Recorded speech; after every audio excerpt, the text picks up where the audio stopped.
চলতি ২০২৫-২৬ অর্থ বছরে ১৫০ কোটি টাকা রাজস্ব আদায়ের লক্ষ্য নির্ধারণ করেছে ঢাকা দক্ষিণ সিটি কর্পোরেশন।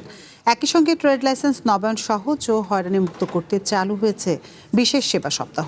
রবিবার রাজধানীর মতিঝিলে ডিসিসিআই কার্যালয়ে এ তথ্য জানান ডিএসসিসির প্রধান নির্বাহী কর্মকর্তা খয়বর রহমান।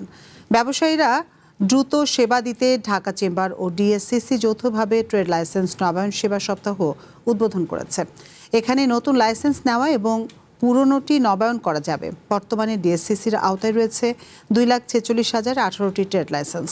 ব্যবসার ধরন অনুযায়ী দেওয়া হয় ২৯৪ ধরনের লাইসেন্স। তবে তথ্যের ঘাটতি, কাগজপত্র নিয়ে অস্পষ্টতা এবং বারবার অফিসে যাওয়ার কারণে ভোগান্তিতে পড়েন ব্যবসায়ীরা। এই হয়রানি কমাতে ট্রেড লাইসেন্স সেবা অটোমেশনের উদ্যোগ নেওয়ার কথা জানিয়েছে ডিসিসিআই।